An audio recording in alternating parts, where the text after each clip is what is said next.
আসসালামু আলাইকুম ওরহমতুল্লাহি ওবরাকাতুহু ইন্নাল হামদুলিল্লাহ ওয়াসসালাতু ওয়াসসালামু আলা রাসূলিল্লাহ আল্লা নাবিয়্যা বা'দাহু আম্মা বা'দ।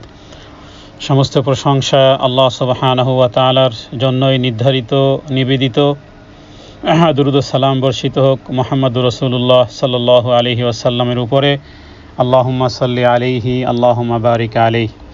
শব্দে শব্দে দর্শে কোরআনের আজ আমরা একাদশ পর্বে উপনীত হয়েছি। আজ আমরা জানব সূরাতুল লাহাব। সূরাতুল লাহাব সম্পর্কে কোরআনুল কারীমের এই সূরাটিতে 5টি আয়াত আছে যা মক্কাতে অবতীর্ণ হয়েছে এবং সূরা লাহাবের তেলাওয়াত, শব্দে শব্দের অর্থ এবং সেই সাথে সাথে এই সূরার পটভূমি কী আর কেনই বা এই সূরার মধ্যে রাসূলুল্লাহ সাল্লাল্লাহু আলাইহি ওয়াসাল্লামের চাচা আবু লাহাবের প্রতি স্পেসিফিকভাবে তাকে উদ্দেশ্য করে আল্লাহর পক্ষ থেকে ধমক এসেছে, তাহলে নিশ্চয়ই এর মধ্যে আছে শিক্ষা। কারণ কোরআনুল কারীমের কিছু অংশ আছে কাসাস মানে ঘটনাবলী, যেমন নাকি আল্লাহ মুসা আলাইহিস সালামের ঘটনা শুনিয়েছেন, আরও বিভিন্ন নবীদের কাসাস মানে ঘটনাবলী শুনিয়েছেন। কেন ঘটনা শুনিয়েছেন? এই কারণে যে আইবরাতান লিউলিল আবসার। তাহলে কোরআনুল কারীমে আছে আদেশ, কোরআনুল কারীমে আছে নিষেধ, আবার কিছু আছে ঘটনাবলী। প্রশ্ন হলো যে কোরআনুল কারীমে ঘটনাবলী কেন এসেছে? বিভিন্ন নবীদের ঘটনা, আসহাবে কাহাফের ঘটনা, ঈসা আলাইহিস সালামের ঘটনা, মুসা আলাইহিস সালামের ঘটনা ইত্যাদি বিভিন্ন যে ঘটনাবলী, যেটাকে আরবিতে কাসাস বলা হয়, এগুলো এসেছে এই কারণে আইবরাতান লিউলিল আবসার। আইবরা মানে শিক্ষা গ্রহণ করা। কাদের জন্য? চক্ষুষ্মানদের জন্য। ফেরাউনের সাথে কি হয়েছে, কিভাবে আল্লাহ তাআলা তাকে পাকড়াও করেছেন, সে কিভাবে রাজ্য প্রতিষ্ঠিত করেছিল, কারুন কি করেছিল। তো এই জাতীয় ঘটনা বলি কেন? যাতে করে আইবরাতান লিউলিল আবসার, চক্ষুষ্মানদের জন্য যেন শিক্ষণীয় হয়। তো ঠিক এরকমের একটি ঘটনা মূলত এই সূরাতুল লাহাবের মধ্যে। আবু লাহাব রাসূলুল্লাহ সাল্লাল্লাহু আলাইহি ওয়াসাল্লামের আপন চাচা। নবীজি যখন বাথা নামক একটি পাহাড়ের উপরে আরোহণ করলেন এবং কোরআনুল কারীমের আয়াত ওয়া আনযির আশীরাতাকাল আকরাবিন, হে নবী আপনি আপনার নিকটবর্তী লোকদেরকে সতর্ক করুন। তাহলে আবু লাহাব সে যেহেতু চাচা, রক্তের সম্পর্ক যারা আছে সবাইকেই ডাকলেন। একটা পাহাড়ের উপরে আরোহণ করলেন, যেই পাহাড়টার নাম হলো বাথা। এরপরে আরবের সেই সময়কালে যেভাবে এলান করতে হয়, যেভাবে মানুষকে ইনফরমেশন করতে হয়, সেই পন্থা অবলম্বন করলেন। আরবিতে বলা হয় ইয়া সাবাহা, ইয়া সাবাহা, হে ভোরের বিপদ, হে ভোরের বিপদ। তো এভাবে করে ডাক দিতে থাকলেন। অল্পক্ষণের মধ্যেই সমস্ত কুরাইশ নেতা উপস্থিত হলো। এরপরে নবীজি বললেন যে দেখো, আমি যদি তোমাদেরকে বলি যে সকালে অথবা সন্ধ্যায় যেই কোনো সময় এনি টাইম শত্রুরা তোমাদের উপর আক্রমণ চালাতে পারে, তোমরা কি আমার এই কথায় বিশ্বাস করবে কি না? সবাই বলল আনতা আল আমিন, তুমি হলে বিশ্বাসী, তোমার নামই দিয়েছি আমরা বিশ্বাসী। অবশ্যই যদি বলো পাহাড়ের পিছনে শত্রু লুকিয়ে আছে, শত্রু না দেখেও তোমার কথা বিশ্বাস করব, কারণ তুমি হলে আল আমিন। সবাই বলে হ্যাঁ হ্যাঁ অবশ্যই বিশ্বাস করব। এরপর নবীজি বললেন যে শোনো, আমি তোমাদেরকে আল্লাহ তাআলার ভয়াবহ শাস্তির আগমনের সংবাদ দিচ্ছি। ব্যাস এই কথা। এরপরে আবু লাহাব সেই মজলিসে উপস্থিত, সে বলল তাব্বান লাকা আলি হাদা জামাআতানা, এই নি তোমার ইয়া সাবাহা, ইয়া সাবাহা। আমরা তো মনে করেছি কি বিপদের সংবাদ তুমি দিবে, তো তোমার দুটি হাত ধ্বংস হোক। এটা আরবির প্রবাদ, কারণ মানুষ হাত দিয়েই সব কিছু করে। মানুষ হাত দিয়ে যেমন কাউকে আঘাত করে, আবার মানুষ কলম দিয়ে, এই হাত দিয়ে কলম দিয়েই তো মানুষের সর্বনাশ করে। তো মানুষের সারা শরীরের কিন্তু হাতই অগ্রগামী। বলল তোমার সর্বনাশ হোক, তুমি কি এই জন্যই আমাদেরকে সমবেত করেছো? তাব্বান লাকা সাইরাল ইয়াউম, তোমার প্রতি সারাদিন অভিশাপ বর্ষিত হোক। এই কথা বলল আবু লাহাব। আবু লাহাব ছিল রাসূলুল্লাহ সাল্লাল্লাহু আলাইহি ওয়াসাল্লামের চাচা আবু লাহাবের আসল নাম ছিল আব্দুল উজ্জাহ বিন ইবনে আব্দুল মুত্তালিব, যেহেতু একই মুত্তালিব, আব্দুল মুত্তালিব যেহেতু রাসূলুল্লাহ সাল্লাল্লাহু আলাইহি ওয়াসাল্লামের দাদা। তো এই আবু লাহাব সে যেমন ছিল সুদর্শন এবং তার চেহারা এক ধরনের যেন উজ্জ্বল শিখা যেন বের হতো এই রকমের, কিন্তু ইসলামের সবচেয়ে নিকৃষ্টতম শত্রু চাচাসমূহের মধ্যে আবু লাহাব সবচেয়ে বেশি রাসূলুল্লাহ সাল্লাল্লাহু আলাইহি ওয়াসাল্লামকে কষ্ট দিয়েছে এবং সব জায়গায় তার পিছনে লেগে থাকতো। রাসূলুল্লাহ সাল্লাল্লাহু আলাইহি ওয়াসাল্লাম প্রাথমিককালে তিনি বাজারে যেতেন, তারপরে সেখানে লোকদেরকে বলতেন যে তোমরা বলো লা ইলাহা ইল্লাল্লাহ তুফলিহুন, আর যেখানেই যেত সেখানে পরবর্তীকালে আবার আবু লাহাব গিয়ে উপস্থিত হতো। এরপরে লোকদেরকে বলতো খবরদার হে লোক সকল, এই লোক বেদিন, মানে মুহাম্মদ সাল্লাল্লাহু আলাইহি ওয়াসাল্লামকে বলতো বেদিন, মানে দিন থেকে বের হয়ে গেছে, এবং বলতো কাযযাব, এই মুহাম্মদ সাল্লাল্লাহু আলাইহি ওয়াসাল্লাম মিথ্যাবাদী, এইভাবে করে ব্যঙ্গ করত। তো লোকেরা ইমাম আহমদ একটি হাদিস এনেছেন, সেখানে লোকেরা জিজ্ঞেস করতো যে যিনি দাওয়াত দিচ্ছেন আর যিনি কন্ডেম করতেছেন এরা একে অপরের সম্পর্ক কি? তখন লোকেরা বলতো যে এই হলো রাসূলুল্লাহ আর ওই হলো চাচা আবু লাহাব, তার চাচা আবু লাহাব। তো রাসূলুল্লাহ সাল্লাল্লাহু আলাইহি ওয়াসাল্লামের পিছনে সবসময় এই আবু লাহাব লেগে থাকতো। বিধায় আল্লাহ তাআলা এই সূরার মধ্যে একেবারে প্রথমেই বলেছেন তাব্বাত ইয়াদা আবি লাহাব, মানে আবু লাহাবের ভেঙ্গে গেছে আবু লাহাবের হাত, বা ব্যর্থ হয়েছে সে, অথবা আবু লাহাবের 2 হাত ধ্বংস হোক। তো আবু লাহাবের 2 হাত ধ্বংস হোক, না তার কোনো ধন সম্পদ কোনো কাজে আসবে, না তার উপার্জন কোনো কাজে আসবে। ইবনে মাসউদ রাদিয়াল্লাহু তাআলা আনহু তিনি বলেছেন যে রাসূলুল্লাহ সাল্লাল্লাহু আলাইহি ওয়াসাল্লাম যখন তার স্বজাতিকে আল্লাহর পথে আহ্বান লাগালেন, সবার আগে বিরোধিতায় লিপ্ত হলো আবু লাহাব, এবং আবু লাহাব ছিল যেমন তার স্ত্রীও ছিল তেমন।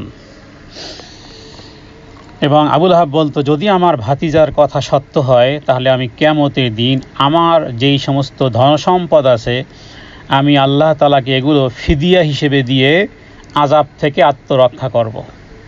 দেখুন আল্লাহ তাআলার সাথেও কত ব্যঙ্গ বিদ্রূপ, মানে মুহাম্মদ সাল্লাল্লাহু আলাইহি ওয়াসাল্লামের কথা যদি সত্য হয় তাহলে কিয়ামতের দিন আমার সমস্ত সম্পদ আল্লাহকে দিয়ে আমি আত্মরক্ষা করব। তো এই সূরার মধ্যে আল্লাহ তাআলা বলেছেন, আয়াত অবতীর্ণ করেছেন যে তার ধন সম্পদ, তার উপার্জন, তার আর্নিং, তার জায়গা, তার জমি, তার ব্যবসা, তার বাণিজ্য কোনো কাজে আসেনি। এবং যেহেতু তার সাথে ছিল কুটনি বুড়ি, তার স্ত্রী মোটামুটি কুটনি বুড়ি, কারণ তার স্ত্রীর বিষয়ে আমরা বলবো যে সেও ছিল এরকমের বংশীয়, মানে বংশীয় তো 2 ধরনের হয়, এক হলো যে টাকা পয়সা অহংকার গৌরবে কিছু ব্যক্তিবর্গ আছে যারা বলে আমরা বংশীয় খানদানের মেয়ে, কিন্তু ওই বংশে দ্বীনের কোনো কিছুই নেই, এরকমের বংশীয় সারা পৃথিবীতেই আছে, টাকা পয়সা ধন দৌলত সব আছে, চেহারা সন্তান সন্ততি, মানে কোনো কিছুর অভাব নেই, কিন্তু দ্বীন নেই। তো আবু লাহাবের স্ত্রী বা আবু লাহাব তাদের ধন সম্পদ, টাকা পয়সা, স্বাস্থ্য, তাদের ফিজিক্যাল ইত্যাদি, তারা সর্দার টাইপের ছিল, এবং আবু লাহাবের স্ত্রীও ছিল ওই টাইপের। তো সেও ছিল বলা যায় যে কোরাইশ নারীদের নেত্রী। কোরাইশ নারীদের, আবু লাহাবের স্ত্রী ছিল ওই সময়কালে কোরাইশ নারীদের নেত্রী ছিল, তার নাম ছিল উম্মু জামিল। এবং একদিকে আবু সুফিয়ানের বোন ছিল, যারা সিরাত গ্রন্থ পড়েছেন তারা জানেন যে আবু সুফিয়ান কে ছিল। আবু সুফিয়ান রাসূলুল্লাহ সাল্লাল্লাহু আলাইহি ওয়াসাল্লামের বদর এবং উহুদ ইত্যাদি যুদ্ধে রাসূলুল্লাহ সাল্লাল্লাহু আলাইহি ওয়াসাল্লামের বিরোধী দলে যে নেতৃত্ব দান করেছে সে ছিল আবু সুফিয়ান, যদিও সম্পর্কে শ্বশুর হয়। তো এই আবু সুফিয়ানের বোন ছিল আবু লাহাবের স্ত্রী, এবং তার হঠকারিতা, ইসলামের শত্রুতায় সে ছিল স্বামীর সমানে সমান সহযোগিনী, সহকারিণী। এই কারণে কিয়ামতের দিন আল্লাহ তাআলা তার স্বামীর সঙ্গে তাকেও আযাবে পতিত করবেন। কোরআনুল কারীমের সূরা লাহাবের মধ্যে তার ব্যাপারেও এসেছে আমরাআতুহু, তার মানে আমরাআতুহু মানে আবু লাহাবের স্ত্রী। এই কারণে যেহেতু স্বামীর সাথে অন্যায় কাজে সহযোগী, কুফরিত সহযোগী, হঠকারিতায় সহযোগী, এবং রাসূলুল্লাহ সাল্লাল্লাহু আলাইহি সাল্লামেরকে গালাগালি করাতেও সহযোগী, বিধায় স্বামীর সাথে জাহান্নামের আগুনে জ্বলবে আবু লাহাব এবং তার স্ত্রী। আবু লাহাব যেভাবে করে নবীজির পিছনে লেগে থাকতো, ওদিকে আবু লাহাবের স্ত্রীও ইন্ধন বহন করত। স্বামীর সাথে ইন্ধন সলা পরামর্শ করে যে আমি নারীদেরকে দেখব, তুমি পুরুষদেরকে দেখে নিও। যেভাবে ছিল হাম্মালাতাল হাতাব মানে গীবাতকারিনীও। তো এরপরে আবার কি করত, আবু লাহাবের স্ত্রী জঙ্গল থেকে কাঁটাযুক্ত কাঠ আনত, রাসূলুল্লাহ সাল্লাল্লাহু আলাইহি সাল্লামের চলার পথে বিছিয়ে দিত, এমন কিছু বর্ণনা রয়েছে। আবার নবীকে বলতো এ তো এতিম, আবার ভিক্ষুক। নবীকে ভিক্ষুক বলেও গালাগালি করত এই আবু লাহাবের স্ত্রী। রাসূলুল্লাহ সাল্লাল্লাহু আলাইহি ওয়াসাল্লামকে ফকির, ভিক্ষুক বলেও তিরস্কার করত। এই কারণে তাকে সে যেই কাজ করত সেই কাজের কথাও স্মরণ করিয়ে দেওয়া হয়েছে। তারপরে আরও কিছু বিষয় ছিল। আবু লাহাবের স্ত্রীর গলায় সুন্দর একটা দামি মালা ছিল। সে বলতো আমি প্রয়োজনে আমার এই দামি এই মণিমুক্তা মিলিত এই মালাটি বিক্রি করে হলেও আমি মুহাম্মাদের সাল্লাল্লাহু আলাইহি সাল্লাম বিরোধিতায় ব্যয় করব আমি। তো আল্লাহ তাআলা সেই প্রেক্ষাপটে কোরআনুল কারীমে বলেছেন যে এই মালা সেই মালাকে পরিবর্তন করে দেওয়া হবে। ফি জিদিহা হাবলুম মিন মাসাদ, সেখানে বলা হয়েছে গলদেশে তোমাকে আগুনের একটা বেড়ি পরিয়ে দেওয়া হবে। খেজুর গাছের আশের রশিকেও মাসাদ শব্দ বলা হয়। যাই হোক, তো আসলে ওটা হলো জাহান্নামের একটা শিকল। কারণ অন্যান্য হাদিস থেকে আমরা জানি যে জাহান্নামের কোনো কড়া, জাহান্নামের কোনো শিকল 70 গজের কম নেই। জাহান্নামের সর্বনিম্ন কড়া, জাহান্নামের সর্বনিম্ন সিলসিলা, চেইন 70 গজের কম নেই। বেশি আছে, সর্বনিম্ন হলো 70 গজ। তাহলে জাহান্নামের শিকল লম্বায় কত? 70 গজ সর্বনিম্ন। তো এটা হলো লোহার বেড়ি বা শিকল। হযরতে আয়েশা সিদ্দিকা রাদিয়াল্লাহু তাআলা আনহা থেকে একটি বর্ণনা এভাবে পাওয়া যায় যে এই নারী মানে আবু লাহাবের স্ত্রী এক ধরনের এই রকমের, সে অনেক কাজবাজও জানতো, অনেক কারুকার্য খচিত করা, রং করা, পাথর নিয়ে পাথরের উপর ডিজাইন করা ইত্যাদি। মানে সে একজন আর্টিস্টও ছিল। তারপরে কবিতা রচনা করে করে পাথরের উপর সেই কবিতা লিখত, আবার সেই পাথর বিক্রি করত, যেহেতু ওই সময়কালে এরকমের ছিল। এবং রাসূলুল্লাহ সাল্লাল্লাহু আলাইহি ওয়াসাল্লামকে ব্যঙ্গ বিদ্রুপ করার জন্য একটা কবিতা বানিয়েছিল। কবিতাটা এভাবে যে মুজাম্মামান আবাইনা অদিনাহু কলাইনা ওয়া আমরুহু আসাইনা, এই 3টি বাক্য লেখা ছিল। এটা কার? আবু লাহাবের স্ত্রী। কি বলতো? মুহাম্মদ সাল্লাল্লাহু আলাইহি ওয়াসাল্লামের মুহাম্মদ শব্দের নামের অর্থ হলো প্রশংসিত। এই প্রশংসিত নামকে সে বানিয়েছে মুজাম্মাম, মানে নিন্দনীয়। প্রশংসিত নয়, বরং নিন্দনীয়। নাউযু বিল্লাহি মিন যালিক। দেখুন একজন নারী কি পরিমাণ বিরোধিতায় লিপ্ত হয়েছে। আল্লাহ তাআলা একেবারে যথাযথ প্রাপ্য দিয়ে দিয়েছে তাকে। তো সব জায়গায় পণ্ডিতি, সব জায়গায় শিক্ষার ব্যবহার। আবু লাহাবের স্ত্রী তার শিক্ষার ব্যবহার জায়গায় করেছে। কারুকার্য খচিত রং করা পাথরে কবিতা আবৃত্তি করে লিখেছিল কি? মুজাম্মামান আবাইনা, মানে আমি মুহাম্মাদের মানে মুহাম্মদ শব্দের অর্থ প্রশংসিত, কিন্তু মুজাম্মাম মানে নিন্দনীয় ব্যক্তির অস্বীকারকারিণী আমি। অদীনুহু কলাইনা, আমি তার দ্বীনের দুশমন এবং তার হুকুমেরও অমান্যকারিণী নারী আমি। ও আমরুহু আসাইনা, মানে আমি তার আদেশকে অমান্য করি।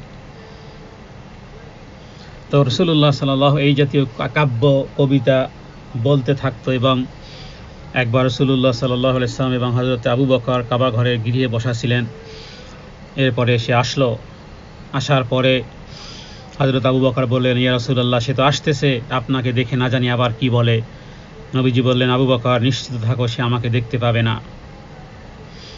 এরপরে কোরআনুল কারীমের ওই আয়াত তেলাওয়াত করলেন যে ওয়াইদা ক্বারাতাল কুরআনা জাআলনা বাইনাকা ওয়া বাইনাল্লাযীনা লা ইউমিনুনা বিল আখিরাতি হিজাবাম মাসতুরা। রাসূলুল্লাহ সাল্লাল্লাহু আলাইহি ওয়াসাল্লাম এই আয়াত পাঠ করলেন, এবং এই আবু লাহাবের স্ত্রী রাসূলুল্লাহ সাল্লাল্লাহু আলাইহি ওয়াসাল্লামকে দেখতে পেল না। তো কারণ এই কোরআনুল কারীম আয়াতে বলা হয়েছে যে, হে নবী, তুমি যখন কোরআন পাঠ করো তখন আমি তোমার মধ্যে এবং পরকালে যারা বিশ্বাস করে না তাদের মধ্যে গোপন পর্দা আমি টেনে দেই। এরপরে এই ডায়েরি নারী আবু বকরের কাছে এসে রাসূলুল্লাহ সাল্লাল্লাহু আলাইহি ওয়াসাল্লামকে অনেক গালাগালি করলো, কিন্তু রাসূলুল্লাহ সাল্লাল্লাহু আলাইহি ওয়াসাল্লামকে সে দেখতে পায়নি। তো আবু বকর এই ডাইনি নারী হযরত আবু বকরকে বলল, আমি শুনেছি যে তোমার সাথী নাকি তার উপর কি নাজিল হয়েছে, আমাকে আমার স্বামীর উপর নাকি দুর্নাম করতেছে। তো কবিতার ভাষায় সে এগুলো বলল যে মুজাম্মামান আবাইনা অদীনাহু কলাইনা ও আমরুহু আসাইনা। এরপরে সে কথাও বলল। আর আবু বকর সিদ্দিক রাদিয়াল্লাহু তাআলা আনহু তিনি শুধুমাত্র বললেন যে অরব্বুল কাবা, কাবা ঘরের কসম, রাসূলুল্লাহ সাল্লাল্লাহু আলাইহি ওয়াসাল্লাম তো কারো নিন্দা করেননি, কারণ এটা আল্লাহর আয়াত। তো আবু লাহাবের স্ত্রী তখন ফিরে যেতে যেতে বলল, কুরাইশরা জানে যে আমি তাদের সর্দারের মেয়ে। কুরাইশরা জানে যে আমি সর্দারের মেয়ে। তো এরপরে কোরআনুল কারীমের এই আয়াত যখন নাজিল হয়েছে, আবু লাহাবের এই চলে যাওয়া, আবু লাহাবের এভাবে করে রাসূলুল্লাহ সাল্লাল্লাহু আলাইহি ওয়াসাল্লামের বিরোধিতা করা এবং তার স্ত্রী সমানভাবে। এখানে একটি বিষয় বলা যেতে পারে যে আবু লাহাবের ব্যাপারে যেভাবে করে আলাদা করে, মানে স্পেসিফিকভাবে আবু লাহাবের ব্যাপারে যেইভাবে করে এসেছে, সাধারণতভাবে আরবের কোনো গোত্র বা কোনো ব্যক্তির নামে কোরআনুল কারীম এভাবে করে সূরা নাজিল হয় না। কিন্তু তাফসীর কারকগণ লিখেছেন যে মূলত আবু লাহাব এবং উম্মে জামিল বা আবু লাহাবের স্ত্রী, তাদের সাথে রাসূলুল্লাহ সাল্লাল্লাহু আলাইহি ওয়াসাল্লামের দুই মেয়ে, নবীজির দুই মেয়ে আবু লাহাবের দুই ছেলের সাথে বিবাহ রাসূলুল্লাহ সাল্লাল্লাহু আলাইহি ওয়াসাল্লাম ওই সময়কালে দিয়েছিলেন। এবং নিজে একে তো আবু লাহাব ছিল হার্ট কৃপণ এবং অর্থলুলুপ। ইবনে আসাকির তিনি তার মধ্যে উল্লেখ করেছেন আবু লাহাবের একাধিক তার যেই স্বভাব ছিল এবং আবু লাহাবের স্ত্রী যে স্বভাবগুলো ছিল সেগুলো ইবনে আসাকির তিনি উল্লেখ করেছেন। তো এক্ষেত্রে কী করলো সর্বশেষ এই আবু লাহাব, যে তার দুই ছেলেকে উতবা উতাইবাকে বলল যে মুহাম্মদ সাল্লাল্লাহু আলাইহি ওয়াসাল্লামের যেই দুই কন্যা আছে এদের উভয় কি তালাক দিয়ে দাও, একসাথে তালাক দিয়ে দাও। এরপরে কি করলো আবু লাহাবের দুই ছেলে, মানে নবুয়ত লাভের পূর্বে রাসূলুল্লাহ সাল্লাল্লাহু আলাইহি ওয়াসাল্লাম তার দুই মেয়েকে, আবু লাহাবের দুই ছেলে, একজনের নাম হলো উতবা আর একজন ছিল উতাইবা, এই দুইজনের সাথে নবীজি বিবাহ দিয়েছিলেন। নবুয়তের পরে যখন এই গ্যাঞ্জাম শুরু হলো আবু লাহাবের সাথে, আবু লাহাব তার দুই ছেলেকে বলল, এই উতবা উতাইবা, তোমরা মুহাম্মাদের মেয়েদেরকে একসাথে তালাক না দিলে তোমাদের সাথে আমার দেখা সাক্ষাৎ হারাম করে দেব। তো বাবার আনুগত্য করতে গিয়ে এই দুই ছেলে একই সাথে দুই কন্যাদেরকে তালাক দেয় এবং দুই কন্যা রাসূলুল্লাহ সাল্লাল্লাহু আলাইহি ওয়াসাল্লামের একই দিনে স্বামীর কাছ থেকে তালাক প্রাপ্তা হয়ে নবীজির ঘরে আশ্রয় গ্রহণ করে। ওদিকে রাসূলুল্লাহ সাল্লাল্লাহু আলাইহি ওয়াসাল্লামের মুখে পর্যন্ত থুথু নিক্ষেপ করত ওই সময়কালটাতে। তো একটা সময় আবু লাহাব, ওই সময়কালে আবু লাহাব রাসূলুল্লাহ সাল্লাল্লাহু আলাইহি ওয়াসাল্লামের প্রতিটি পথে পথে, আবু লাহাবের স্ত্রী প্রতিটি রাস্তায় যেন চতুর্দিকে এই দুইজন, একজন নারী এবং একজন পুরুষ, স্বামী আর স্ত্রী, রাসূলুল্লাহ সাল্লাল্লাহু আলাইহি ওয়াসাল্লামের উপরে ঠিক এইভাবে বেষ্টন করে রেখেছিল, যেহেতু একজন ছিল কুরাইশদের দলপতি আর একজন ছিল মহিলা নারীদের সর্দারিনী। বিধায় ইসলামের প্রচার এবং প্রসারে রাসূলুল্লাহ সাল্লাল্লাহু আলাইহি ওয়াসাল্লাম আল্লাহ তাআলার কাছে সাহায্য চেয়েছেন, আল্লাহ তাআলা সাহায্য করেছেন এবং আবু লাহাবের কঠিন পরিণতি হয়েছিল। আবু লাহাবের সমস্ত অর্থ ধনসম্পদ ধ্বংস হয়। তার যেই ছেলেদ্বয় তালাক দিয়েছিল তাদেরকে বাঘে খেয়েছিল। কোনো একটা সফরে অবস্থাতে সবার মধ্য থেকে তাদের ছেলেদেরকেই আক্রমণ করেছিল। রাসূলুল্লাহ সাল্লাল্লাহু আলাইহি ওয়াসাল্লামের ছিল, আর আবু লাহাবেরও এই রকমের ছিল যে আবু লাহাব মৃত্যুর আগে তার শরীরে এমন চুলকানি হয় এবং তার শরীরে এই পরিমাণ খারাপি সৃষ্টি হয়, চামড়াগুলো ফেটে যায়, এরপরে দুর্গন্ধে মানুষ কাছে যেতে পারত না, বহু দূর দূর থেকে তারপরে তাকে এইভাবে মাটি চাপা দেওয়া হয়। আর কিয়ামতের আগ মুহূর্ত পর্যন্ত যারা এইভাবে করে ইসলামের বিরোধিতা করেছে, সূরা লাহাবের মাধ্যমে, সূরা লাহাব তেলাওয়াতের মাধ্যমে তাদের শাস্তি বৃদ্ধি হবে। সুতরাং কে কার সাথে কোন আত্মীয়, কে কত রিলেটিভ, কে কত কাছের। মুহাম্মদ সাল্লাল্লাহু আলাইহি ওয়াসাল্লাম তার কন্যাকে বলেছিলেন, ইয়া ফাতেমা বিনতে মুহাম্মদ, হে মুহাম্মদের কন্যা ফাতেমা, সালিনি, যা কিছু দুনিয়ায় চেয়ে নাও, পরকালে কোথাও আটকে গেলে আমি কিছুই করতে পারবো না। অতএব কার সাথে কি সম্পর্ক, তার আগে প্রত্যেক ব্যক্তিকে আল্লাহর হক এবং রাসূলুল্লাহ সাল্লাল্লাহু আলাইহি ওয়াসাল্লামের হক দিতে হবে। এটাই হলো শরিয়াত। আমরা যে ধর্ম গ্রহণ করেছি সেই ধর্ম এই রিসপেক্ট করতে বলে। তাহলে আমরা শুরু করতেছি আজকে সূরাতুল লাহাবের বিষয়ে কিছু জানলাম। এবার আমরা শব্দে শব্দে সূরা লাহাবের শব্দার্থ জানব এবং অর্থ ইনশাআল্লাহ। আউযু বিল্লাহি মিনাশ শাইতানির রাজীম।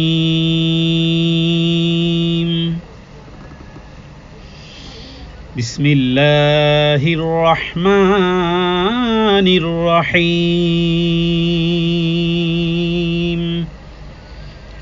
তাব্বাত ইয়াদা আবি লাহাবিন ওয়া তাব। তাব্বাত টান নেই, গুন্না নেই।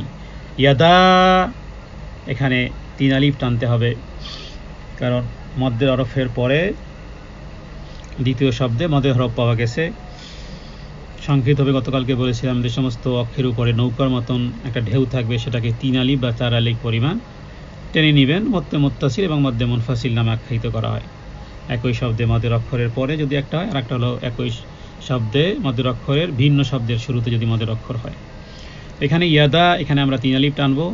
এখানে দেখুন ইয়াদুন শব্দের অর্থ হলো 1 হাত, আর যখনই আমরা টান দিয়ে বলবো ইয়াদা তখন হয়ে যায় 2 হাত। অতএব টান দিলে অর্থ হয় একটা, আর টান না দিলে অর্থ হয় আর একটা। তো তাব্বাত মানে ধ্বংস হোক।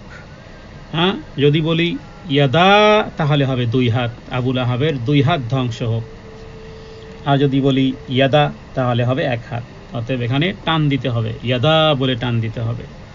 এরপরে আবি, এখানে ইয়া সাকিন ডাইনেজের, অতএব 1 আলিফ পরিমাণ টানতে হবে। এরপরে লাহাবিউ অতএব এখানে তানবিনের পরে নুন সাকিন এবং তানবিনের পরে যদি 4টি অক্ষর আসে, যেমন ইয়ামিম অ নুন, তাহলে সেটাকে বলা হয় ইদগামে বাগুন্না। ইদগামে বাগুন্না মানে ইদগাম শব্দের অর্থ হলো মিলানো।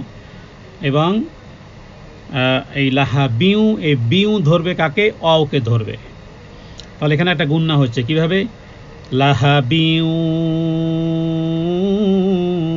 ওয়া তাব, লাহাবিউ কেন গুণনা করলাম, যদি প্রশ্ন করি কেন গুণনা করলাম, তাহলে উত্তর হবে তানবিনের পরে যদি অ আসে, অথবা তানবিনের পরে যদি ইয়া আসে, অথবা তানবিনের পরে যদি মিম আসে, অথবা তানবিনের পরে যদি নুন আসে, এই চারটা অক্ষর যদি নুন সাকিন এবং তানবিনের পরে আসে, ইয়া মিম অ নুন, কাগজ কলমে লিখে রাখবেন, তা না হলে ভুলে যাবেন। ইয়া মিম অ নুন, কখনো যদি নুন সাকিন এবং তানবিনের পরে এই চারটি অক্ষরের যে কোনো একটি অক্ষর আসে, তাহলে সেই নুন সাকিন এবং তানবিনকে গুন্না সহকারে মিলিয়ে পড়তে হয়, গুন্না সহকারে মিলিয়ে পড়তে হয়। কীভাবে মিলিয়ে পড়লাম?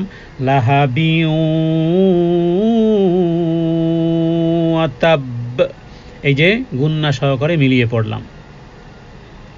তাহলে আবি মানে আবু, লাহাব লাহাব, অতাব্বা মানে সেও ধ্বংস হোক, ধ্বংস হোক আবু লাহাবের 2 হাত এবং সে নিজেও ধ্বংস হোক। তাহলে এখানে আবু লাহাবের 2 হস্তদ্বয় ধ্বংস হোক, ধ্বংস হোক সে নিজেও। এখানে আল্লাহ তাআলা রাসূলুল্লাহ সাল্লাল্লাহু আলাইহি ওয়াসাল্লামকে কন্ডেম করেছে। নবীজি কিছু বলার আগেই আসমান থেকে আয়াত নাজিল হয়েছে। আবু লাহাবের প্রতি উত্তর নবী দেওয়া লাগেনি, বরং আল্লাহ তাআলাই এই আবু লাহাবের এই বেয়াদবির শিক্ষা আল্লাহ তাআলা কোরআনুল কারীমের আয়াত নাজিল করে এই প্রতি উত্তর দিয়েছেন। তো ইয়াদুন শব্দের অর্থ হলো হাত। মানুষের সব কাজে কিন্তু হাতের প্রভাবই বেশি। আপনি মুখে কথা বলতেছেন, তারপর বলে তার হাত লম্বা, তার মানে তার হাত উপরে আছে। এই যে মানে হাতের দিকে মানুষকে ইঙ্গিত করা হয়। কারো একজনের ফোনে মনে করেন বহুত কিছু হয়ে গেল, তার মানে এটাকে বলা হয় যে তার হাত লম্বা। তো মানুষের সমস্ত কাজের হাতের প্রভাবই বেশি থাকে, তাই কোনো ব্যক্তি সত্তাকে হাত বলেই ব্যক্ত করা হয়। যেমন নাকি কোরআনুল কারীমে আল্লাহ তাআলা বলেছেন বিমা কদ্দামাত ইয়াদাক, অনুরূপভাবে তাব্বাত ইয়াদা আবি লাহাব। তো কেউ কেউ বলেছেন যে ভেঙ্গে যাক আবু লাহাবের 2 হাত, সে ধ্বংস হোক বা সে ধ্বংস হয়ে গেছে। এটি আবু লাহাবের প্রতি একটা ভবিষ্যৎবাণী করা হয়েছে। তো এখানে হাত ভেঙে যাওয়ার মানে শুধু শরীরের কোনো অঙ্গ যে ভেঙে যাবে সেটাই না, বরং কোনো ব্যক্তি যে উদ্দেশ্য সম্পন্ন করে, তার সর্বশক্তি নিয়োগ করে, তাতে পুরোপুরি চূড়ান্তভাবে ব্যর্থ হয়ে যাওয়াটাই মূলত আসলে এখানে আল্লাহ তাআলা বুঝিয়েছেন। তার মানে আবু লাহাব ব্যর্থ হবেই। এবং এই সূরাটি নাজিল হওয়ার মাত্র 7-8 বছর পরেই বদরের যুদ্ধ অনুষ্ঠিত হয়। কারণ এটা নাজিল হয়েছিল কোথায়? মক্কাতে। আর বদরের যুদ্ধ ছিল এই রকমের রমজান মাসে, 17 রমজান প্রথম যুদ্ধ ছিল বদরের যুদ্ধ মদিনাতে। তো কুরাইশদের বড় বড় সর্দার সেই বদরের যুদ্ধে নিহত হয়েছিল, যারা আবু লাহাবের কাছাকাছি ছিল। তো আবু লাহাবের কাছে যখন খবর পৌঁছলো যে তোমার বড় বড় সাথীরা নিহত হয়ে গেছে, মর্মান্তিকভাবে নিহত হয়েছে, যেমন আবু জেহেল। তো এরপরে আরও মক্কার অনেক সর্দাররা, যারা প্রায় 70 জনের কাছাকাছি নিহত হয়েছিল। আর বদরের যুদ্ধটি ছিল ফেরেশতাদের যুদ্ধ। ফেরেশতারা খামসুম মিনাল মালাইকাতি মুনজিলিন, যে ফেরেশতা যেই যুদ্ধে ফেরেশতা নাজিল হয়েছিল। তো যখন খবর পৌঁছলো আবু লাহাবের কাছে, এরপরে আবু লাহাব এত বেশি মর্মাহত হয়, এরপরে আর 7 দিনের বেশি এই আবু লাহাব আর জীবিত থাকতে পারেনি। আর বেশি এই মক্কা এই বদর যুদ্ধের পরে আর আবু লাহাব একেবারে ভেঙে পড়ে। এরপরে যেটা বলেছি তার মৃত্যু কিভাবে হয়েছিল। তো এখানে আল্লাহ তাআলা এই আবু লাহাবের প্রতি রাসূলুল্লাহ সাল্লাল্লাহু আলাইহি ওয়াসাল্লামের প্রতি যেই পরিমাণ রাগ করেছে আবু লাহাব, আল্লাহ তাআলাও সেই রাগের প্রতি উত্তর সূরা লাহাবের মাধ্যমে দিয়েছেন। এবং বলা হয় যে বদর যুদ্ধের কয়েকদিন পরে তার এমন চর্মরোগে আক্রান্ত হয় যে রোগে দেহে প্লেগের মতন গোটা গোটা ওঠে, এরপরে সেইগুলো ফেটে যায়, দুর্গন্ধ ছড়ায়, এরপরে ওইভাবেই মারা যায়। 3 দিন 4 দিন পর্যন্ত আবু লাহাবের লাশ ওই রকমভাবেই পড়েছিল, দুর্গন্ধময় হয়ে উঠল। ব্যাধি ছড়িয়ে পড়ার আশঙ্কায়, মান সম্মানের ভয় তার আত্মীয় স্বজন দূর থেকে পাথর মেরে মেরে মাটি ঢেলে ঢেলে তাকে মাটি চাপা দেওয়া হলো। এই হলো দুনিয়াতেই আল্লাহ তাআলা দেখিয়েছেন তাব্বাত ইয়াদা আবি লাহাবিন ওয়া তাব। এরপরে মা আগনা আনহু মালুহু ওয়া মা কাসাব।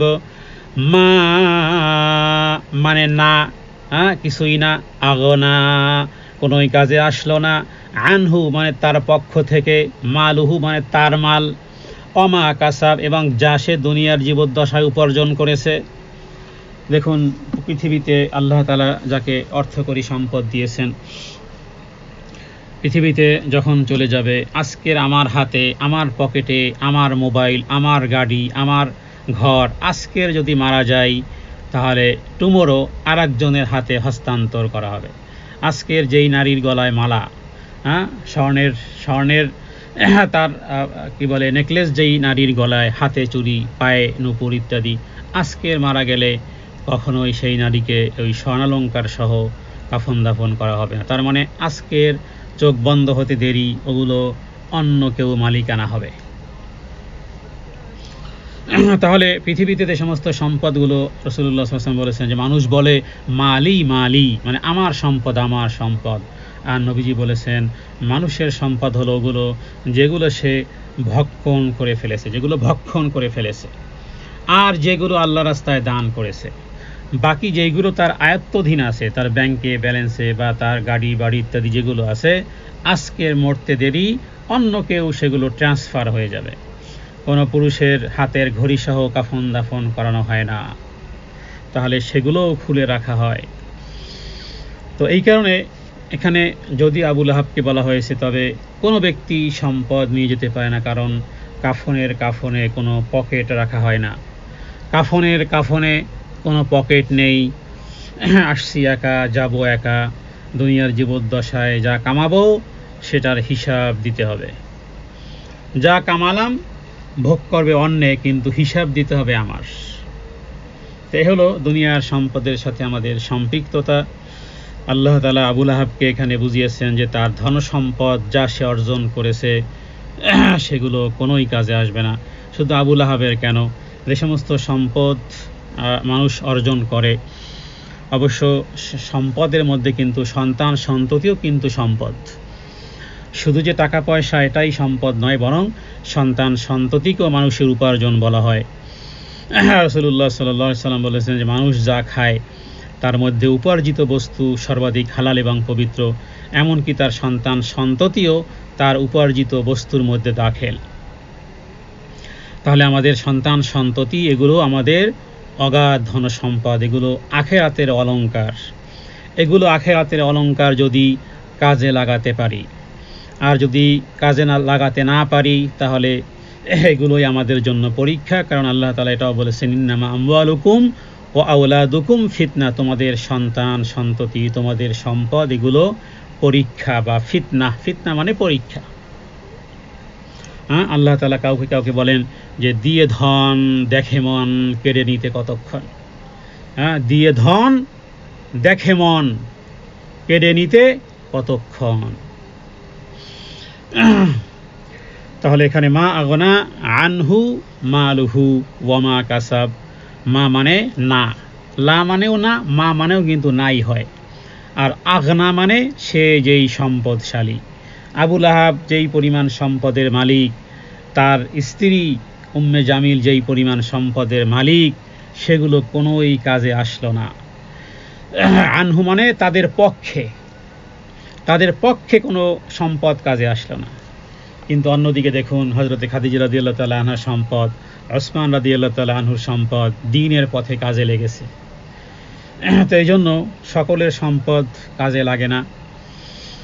আল্লাহ তাআলা যার কল্যাণ চান তাকে দ্বীনের জ্ঞান যেমন দান করেন, অনুরূপভাবে আল্লাহ রাস্তায় মাল কোরবানি করারও তৌফিক তাকে দান করেন। কারণ ওসমান বিন আফফান, যাকে বলা হয় জিন্নুরাইন, যার কাছে নবীজি 2 কন্যা সন্তানকে বিবাহ দিয়েছিলেন। দেখুন আবু লাহাবের 2 ছেলের মাধ্যমে রাসূলুল্লাহ সাল্লাল্লাহু আলাইহি ওয়াসাল্লামের 2 কন্যা তালাক হলো। স্বাভাবিকভাবে যখন আমাদের দেশ বলেন বা আমরা মানুষ হিসেবে যখন কন্যাদের তালাক হয়ে ঘরে আসে, তখন কন্যাদের মন কি পরিমাণ খারাপ থাকে। যেই নারী তালাক প্রাপ্ত হয় সে জানে কি ব্যথা। আবার যেই বাবা বেঁচে আছে, আমার সন্তানগুলো তালাক প্রাপ্ত হয়ে আমার ঘরে এসেছে, সে বাবাও অনুধাবন করতে পারে যে কি কষ্ট আর কি ব্যথা।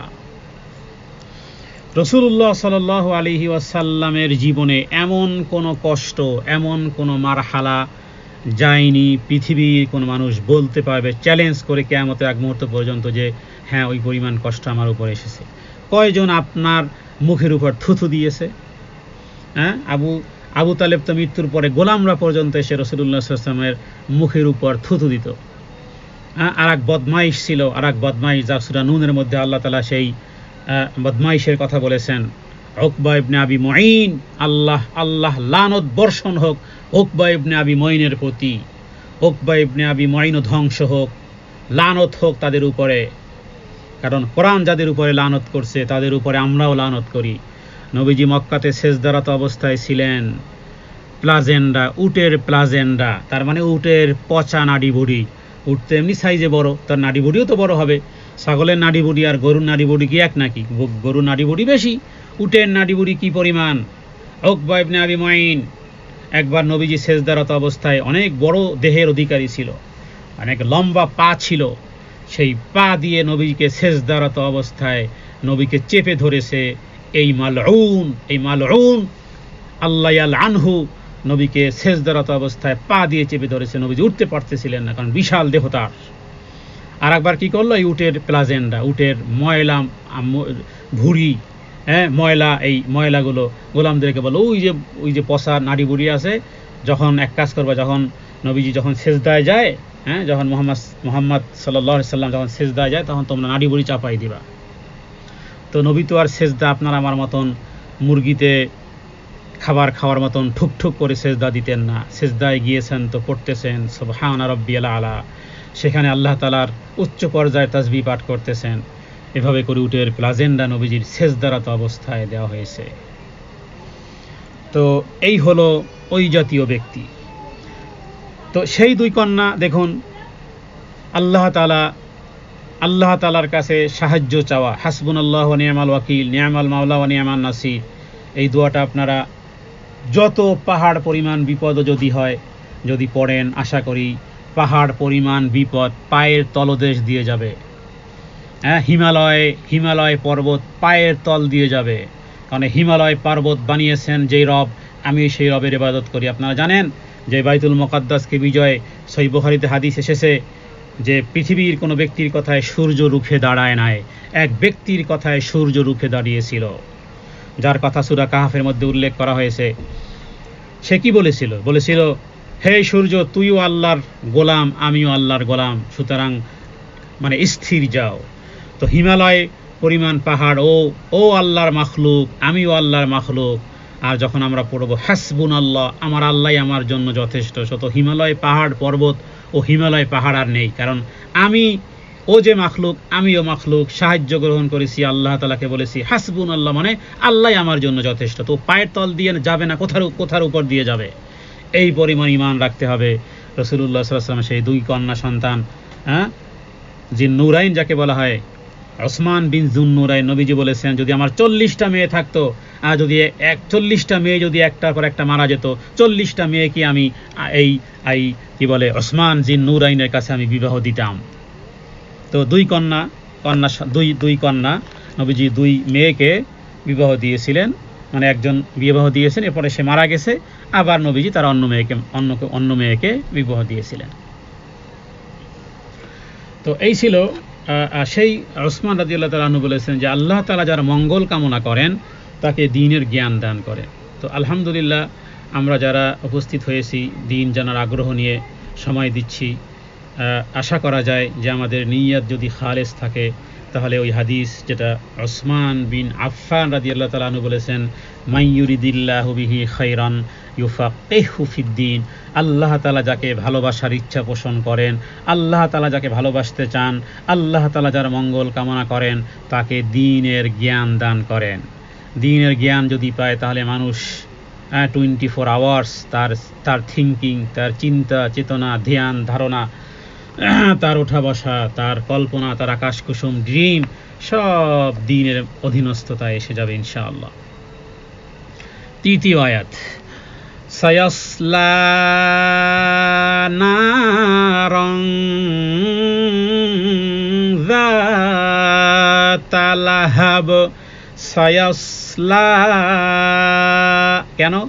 এখানে খারা জবর, সায়াসলা নারং, না এখানে আলিফ সাকিন ডানে জবর, এই কারণে টান হয়েছে। আর এখানে রং, এখানে গুন্না হয়েছে এই কারণে, যেহেতু এখানে একফা গুন্না, তানবিনের পরে এসেছে জাল। একফার হরফ হলো 15টি, তা সা জিম দাল, জাল জা সিন শিন সদ দত তোয়া দোয়া ফা কফ কাফ, এই হলো 15টা। তাহলে তানবিনের পরে বা নুন সাকিনের পরে যদি 15টি অক্ষরের যে কোনো একটি অক্ষর আসে তাহলে আমরা বাংলাতে অনেশ্বরের মতন গুণনা করে পড়ব। এখানে নারং, এই যে একফা গুণনা হয়ে গেল। এরপরে যাতা, যা কেন টান দিলাম? যেহেতু আলিফ সাকিন ডাইনে জবর পাওয়া গেছে, এরপরে আর কোনো টান নেই। তাহলে এখানে টান আছে 3টি, গুণনা আছে 1টি। কিভাবে? সায়াসলা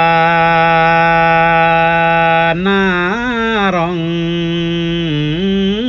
যাতা লাহাব, অচিরেই সে দগ্ধ হবে লেলিহান আগুনে। সায়াসলা মানে খুব শীঘ্রই জ্বলবে। এখানে সিনের অর্থই হলো মানে সার্টেনলি।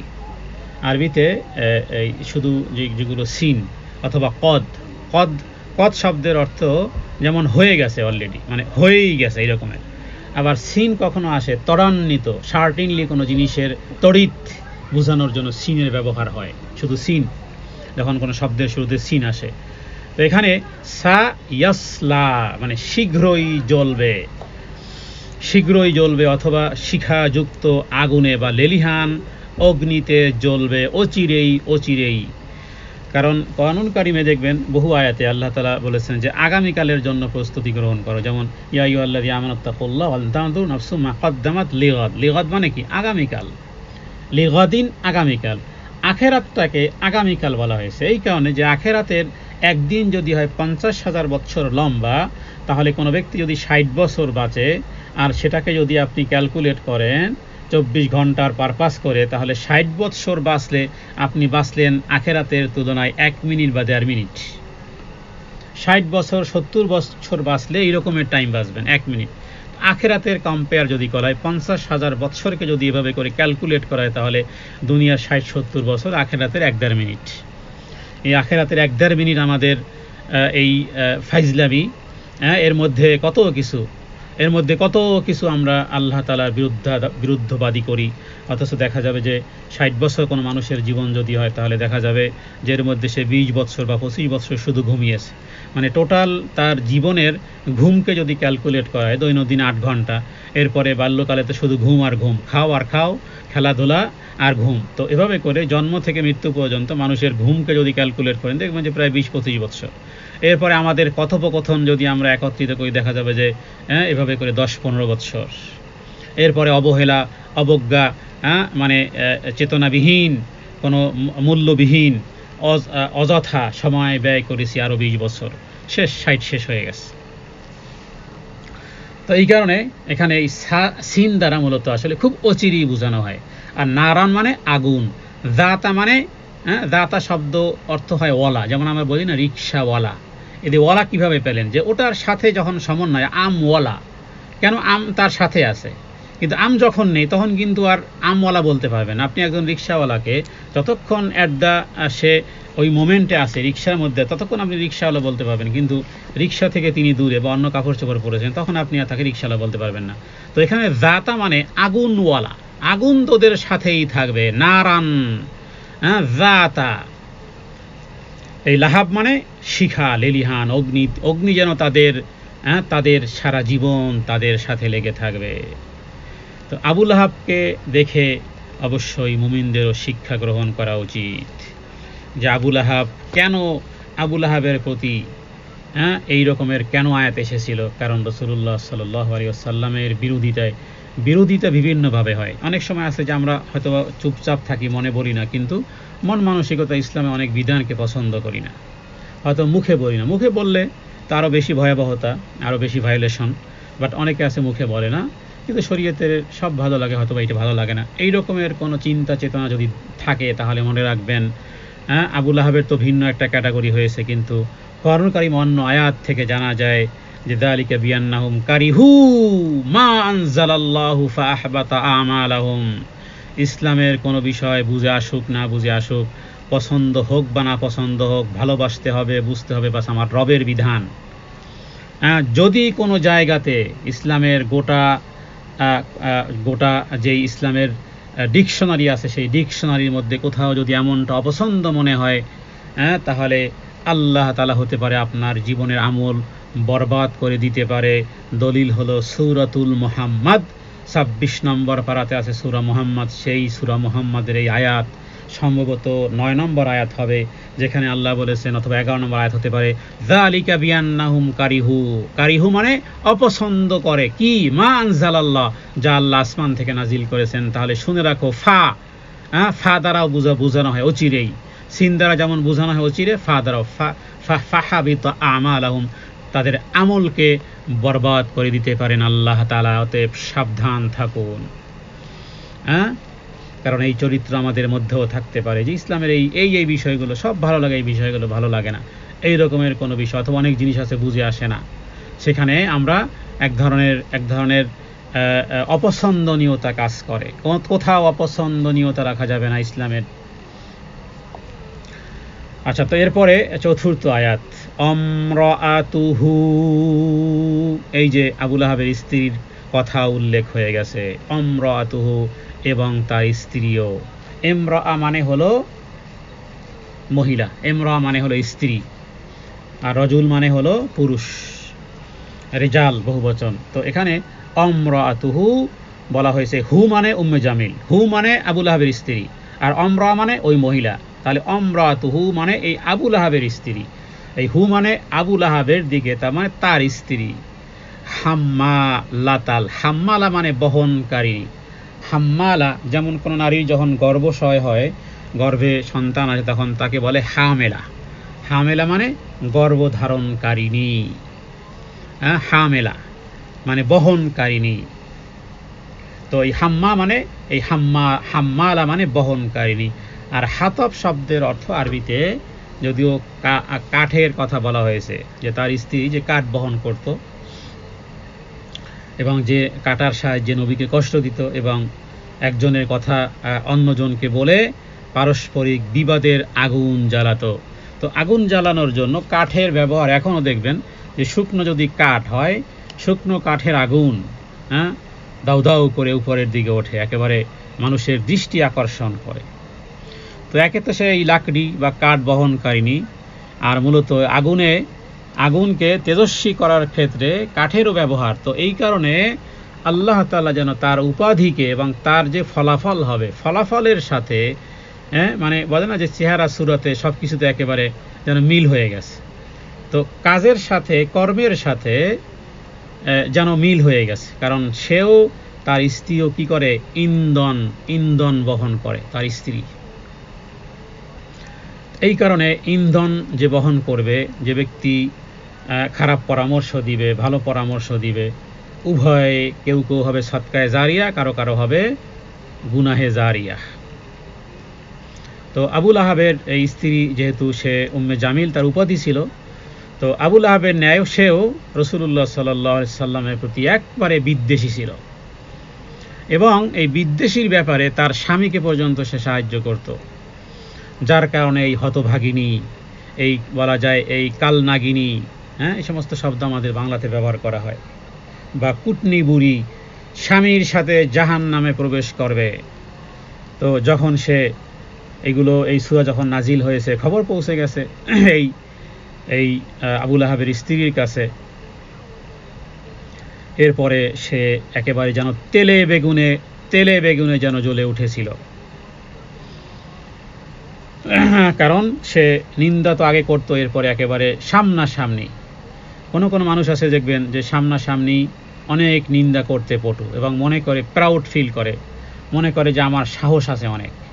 তো এই রকমের সাহস দেখাতে এসে, এই রকমের সাহস উম্মে জামিল বা আবু লাহাবের স্ত্রী দেখাতে একেবারে কাবার চত্বরে এসে একেবারে আবু বকরের সামনে দাঁড়িয়ে মুহাম্মদ সাল্লাল্লাহু আলাইহি ওয়াসাল্লামকে যা তাই গালাগালি করলো, কবিতা আবৃত্তি করলো, যা আমরা তার কবিতা উল্লেখ করেছি যে কি পরিমাণ ন্যাক্কারজনকভাবে সে উল্লেখ করেছে।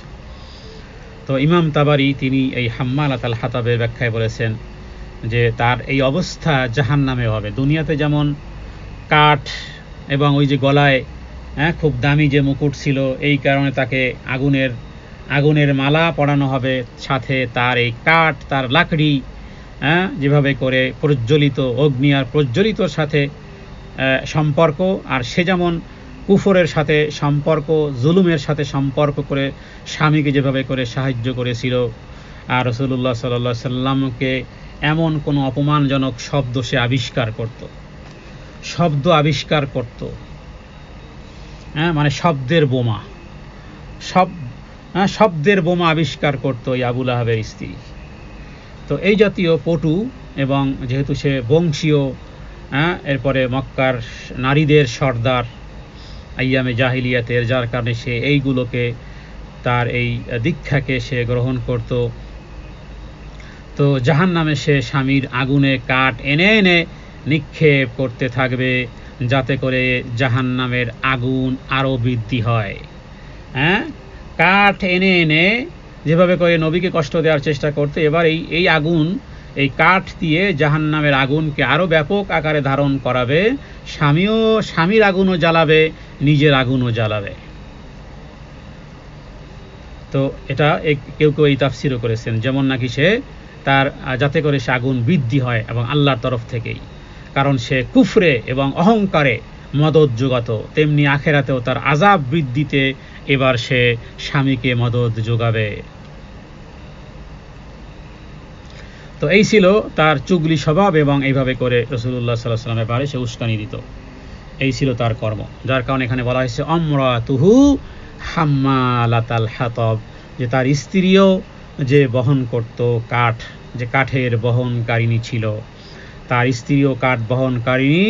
এর মাধ্যমে সে বিপদের আগুন জ্বালাতো, যেটাকে বলা হয় যে সে ইন্ধন বহন করত, কাঠও বহন করত, ইন্ধনও বহন করত। এবার এই চরিত্রের ফলাফল আল্লাহ তাআলা জাহান্নামে তাকে দিবেন, এবং আরো কিছু এক্সট্রা দিবেন।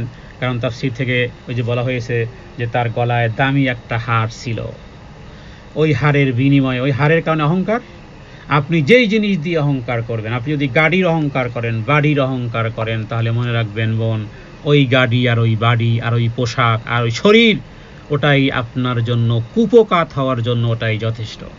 এই সূরা থেকে এই শিক্ষা গ্রহণ করতে হবে। কারো খুব চেহারা সুন্দর, এবার সে চেহারার অহংকার শুরু করে। কারো গাড়ি সুন্দর, কারো বাড়ি সুন্দর, কেউ ফিজিক্যাল সুন্দর, কেউ কথা উপস্থাপনে সুন্দর। তো সে এটাকে যদি অহংকার করে, তাহলে অহংকার মানে কি আপনারা জানেন? অহংকার মানে হলো আল্লাহ তাআলার চাদরকে ধরে টানাটানি করা। সেটা আবু লাহাবের স্ত্রী করলেও, সেটা আপনি করলেও, সেটা আমি করলেও, অহংকার করা মানে হলো আল্লাহ তাআলার গায়ের চাদরকে টানাটানি করা। এটা কোন ধরনের বেয়াদবি? বলেন, কোন ধরনের বেয়াদবি? আপনার সন্তান, অবুঝ সন্তান যদি আপনার গায়ের চাদর ধরে টানাটানি করে, 1, 2 বার 3 বারের পরে তার এই কচি গালে থাপ্পড় বসাই দিবেন আপনি। এবার আল্লাহর চাদরকে নিয়ে টানাটানি। সুতরাং যেই জিনিসের অহংকার আপনি করবেন, যেই জিনিসের অহংকার করবেন, সেটাই আপনার জন্য ভয়াবহতা আনবে। যেভাবে করে আবু লাহাবের স্ত্রী, তার গলায় হার, যে সমস্ত নারীদের অনেক স্বর্ণালঙ্কার দেখবেন যে অন্যান্য নারীদের সামনে সে উপস্থাপন করে নিজেকে, এমনিতে যদি অন্য কোনো উদ্দেশ্য থাকে সে আল্লাহর শুকরিয়া আদায়। কিন্তু এক্ষেত্রে আমি বলবো, যেহেতু বোনেরা অংশগ্রহণ করেছেন, দেখুন আপনি অনেক স্বর্ণ অলংকার আল্লাহ আপনাকে তৌফিক দিয়েছেন, আপনার স্বামী খরিদ করে দিয়েছে।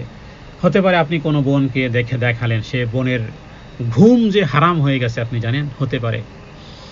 আপনি তো দেখিয়েছেন, বাহবা পেয়েছেন, হ্যাঁ, সেও হেসেছে, ধন্যবাদ যিনি জানিয়েছে, কিন্তু তার মনের মধ্যে যেই তুফান বইতেছে, সে হয়তো কারণ স্বাভাবিকভাবে মানুষ দুর্বল, খলিকাল ইনসানু দাঈফা, মানুষকে দুর্বল করে সৃষ্টি করা হয়েছে। হতে পারে তার হৃদয়ে লেগেছে আমার স্বামী কিছুই দিতে পারলো না, আমার স্বামী কিছুই দিতে পারলো না, অথবা আমার এটা নেই। হতে পারে সে সংসারে গিয়ে আগুন লাগিয়েছে, হতে পারে নীরবভাবে অশ্রু বিসর্জন দিয়েছে। হ্যাঁ, তো এই সমস্ত বিষয়গুলো ফলাফল কি হয় তাহলে বলেন? এই কারণে কেউ কষ্ট পাক, এটা এই কারণে এই সমস্ত বিষয়গুলো এক্সপ্লেইন করা উচিত না। মানুষের নজরও লাগে। আর যদি নজর না লাগাতে চান তাহলে সামনাসামনি যদি এমন কোনো কিছুর বহিঃপ্রকাশ হয়ে যায় তাহলে তার মুখ থেকে বলিয়ে নেন যে ভাবি মাশাআল্লাহ বলেন, ভাবি মাশাআল্লাহ বলে যান, ভাবি তাবারাকাল্লাহ বলেন। তা না হলে ভাবি মুখ লেগে যেতে পারে। হ্যাঁ, আরে আপনার মুখই তো আপনার লাগতে পারে। মনে রাখবেন, একটা সূত্রের কথা বলে দিই, নীতিমালা। আপনি যদি আপনার সন্তানেরও প্রশংসা করেন, আপনি আপনার চেহারার, আপনার গাড়ির, আপনার বাড়ির যেই কোনো প্রশংসা যদি আপনি করেন, উইদাউট রবের প্রশংসা ব্যতীত যদি করা হয়, তাহলে আপনার নজরই আপনার সম্পদে লাগবে। এটা হলো মূলনীতি। আমি আবারও কথাটা বলি, রিপিট। যদি কোনো জিনিসের প্রশংসা আপনি করেন, চাই সে আপনার সন্তানের কি বললেন, ওয়াও কি sweet, how cute my baby, তো এই ক্ষেত্রে হতে পারে, কারণ নজর তো লাগবে তাদের উপরে। দুঃখিত। দেখেন অনেকে আছে যে দিন ধর্ম প্র্যাকটিস করে না, আউযু বিল্লাহি মিনাশ শাইতানির রাজিম, তো তাদের তো নজর লাগবে না। যারা দিন ধর্ম প্র্যাকটিস করে না তাদের নজর তো লাগবে না। তাদের লাইফে যখন বেশি কাপড় ময়লা হয়, তখন আপনি ময়লার উপর দিয়ে হেঁটে যাবেন, দেখবেন ময়লা লাগে না, কারণ আপনার কাপড়টাই তো ময়লা লাগে কোনটায়, যেটা আপনি একেবারে সার্ফ এক্সেল দিয়ে একেবারে সাদা ধবধবে বানিয়েছেন, আয়রন করেছেন, এরপরে পরেছেন, ওখানে ভয়। তো এই জন্য যেটা বললাম যে অনেকেই তো ওয়াও সারা জীবন করতেই থাকে, খালি ওয়াও সব জায়গাতে ওয়াও, তো ওদের মুখ লাগে না? লাগবে, ওর তো ইমানই নাই, ওর আমলই নাই। আল্লাহ তাআলা তোকে টুইটুম্বুর করে দুনিয়ার জীবদ্দশায় দেবে, ওর কি নজর লাগবে? ও তো নজরের বাইরে, ও তো আরো ভয়াবহ রেঞ্জের মধ্যে, রেড অ্যালার্টের মধ্যে আছে, ওর নজর লাগানোর দরকার নাই। নজর লাগবে তো আপনার আমার, আমরা দিন প্র্যাকটিস করি, আমাদের নজর লাগতে পারে। তো আল্লাহ তাআলার প্রশংসা ব্যতীতই যেথায় আপনি ওয়াও করবেন, ওয়াও মানে বুঝাতে চাচ্ছি যে প্রশংসা করবেন, আল্লাহর প্রশংসা ব্যতীত সেখানেই নজর লাগতে পারে। অতএব যদি কখনো এমন বহিঃপ্রকাশ হয়ে যায়, বোনকে বলুন যে বোন বলেন মাশাআল্লাহ, বোন বলেন তাবারাকাল্লাহ, তাহলে আশা করা যায় নজর থেকে বাঁচতে পারবেন। তাহলে সর্বশেষ, ফি জিদিহা হাবলুম মিন মাসাদ। ফি মানে মধ্যে, জি ফি টান কেন হলো? ইয়া সাকিন ডাইনেজের, জি টান কেন? ইয়া সাকিন ডাইনেজের। দিহা হায় টান কেন? আলিফ সাকিন ডাইনে জবর। হাবলুম মিম মাসাদ। এখানে দুটি ওয়াজিব গুন্না এসেছে। নুনের উপরে মিমের উপরে যখন তাসদিদ হয় তখন সেটা কি হয়? ওয়াজিব গুন্না হয়। তাহলে এখানে মিম গুন্না করেছি ওয়াজিব গুন্না, মাসাদের মিমে গুন্না করেছি ওয়াজিব গুন্না, কারণ নুনের উপরে মিমের উপরে কি আছে? তাসদিদ আছে। তাহলে ফি জি দিহা, ফি মানে মধ্যে, জি দিহা মানে তার গ্রীবাদেশে, তার গলায়, ওই যে তার গলায় দামি হাড়, আল্লাহ তাআলা কি করবেন? জাহান্নামের ওই হাড়ের পরিবর্তে জাহান্নামের তার গলায় শক্ত পাকানো মোটা রশি বেঁধে দিবেন জাহান্নামের। সেটা দুনিয়ার খেজুরের পাকানো রশি নয়। হাবলুম মানে দড়ি, হাবল শব্দ অর্থ দড়ি। মিম মাসাদ, মিন মানে থেকে, মাসাদ মানে সেগুলো অঙ্গার আকারে বা পাকানো আকারে। কেন? যেহেতু এই মহিলা তার গলায় যেটা ছিল, গলাকে আরবিতে জিদ বলা হয়, জিদ, জি দিহা, এখানে তার গলায় জিদ। তো তার গলায় যেহেতু দামি অলংকার পরানো ছিল, এবং সে এটাই মূল্যবান এটা পড়তো এবং বলতো লাত উজ্জার কসম। এই মহিলা বলতো লাত আল্লাহ, মানে ওয়াল্লাত ওয়াল উজ্জা, লাত ওয়াল উজ্জার নামে কসম করে এরপরে বলতো প্রয়োজনে আমি আমার এই দামি হার বিক্রি করে মূল্য বাবদ আমি এর সমস্ত অর্থ আমি মুহাম্মাদের বিরুদ্ধে শত্রুতামূলক কাজ করার জন্য আমি ব্যয় করব। ইমাম ইবনে কাসির তিনি এই তাফসির করেছেন। তো এটাকে আল্লাহ তাআলা যেটাকে ব্যঙ্গ করেছেন, মানে তোমার এই অলংকার পরিহিত সুসজ্জিত গলায় সেদিন তুমি পরিহিত কি হবে, কিয়ামতের দিন রশি বাঁধা থাকবে, জাহান্নামের রশি, জাহান্নামের আগুনের রশি,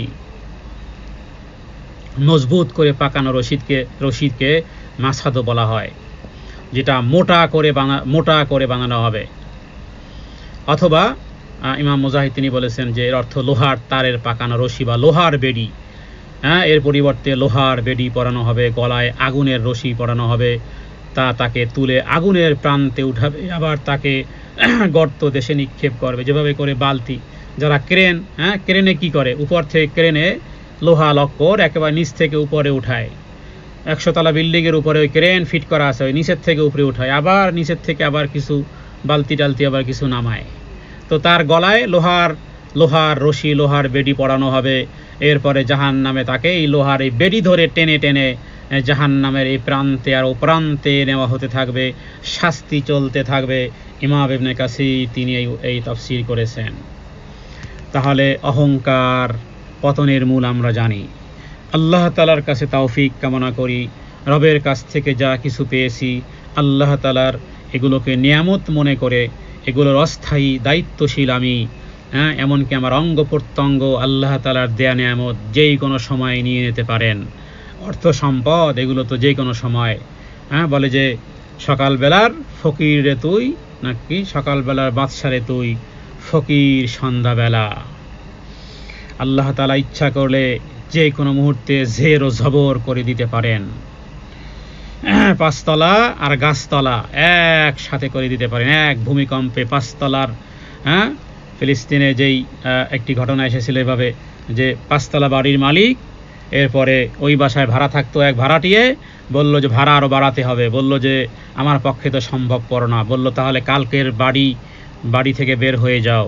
ওই রাত্রে হলো ভূমিকম্প, 5 তলা শেষ হলো, পরবর্তীকালে সাহায্যকারীরা রুটি নিয়ে উপস্থিত হলো গাছতলায়। ওই 5 তলার বাড়িরও মালিক আর যে ভাড়াটিয়া ছিল, এর আগে যে কথা হয়েছিল, উভয় এবার রুটি খাচ্ছে একই গাছের নিচে।